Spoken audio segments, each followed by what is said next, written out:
ఏమైందిరా? అబ్బే ఏం లేదురా, కాలేదు. ఏం లేదు. ఊరుకోరా. నువ్వు వెళ్ళు. ఏవే 5 నిమిషాలు పిల్లాడిని వదిలేసి వెళ్తే ఇలా చేసావేంటి? థ్యాంక్స్. ఇంకేమైనా కావాలా? నువ్వు కూర్చో, నువ్వు మంచినీళ్ళు తాగు. తాగుతాను. ఉమ్.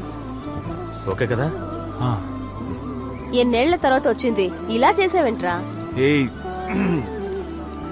అది జారి పడ్డాను. సరే గాని ఏదైనా మాట్లాడా లేదా చూడగానే?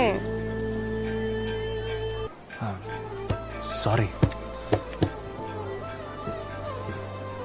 ఇందుకని పాపం సింగపూర్ నుంచి వచ్చింది.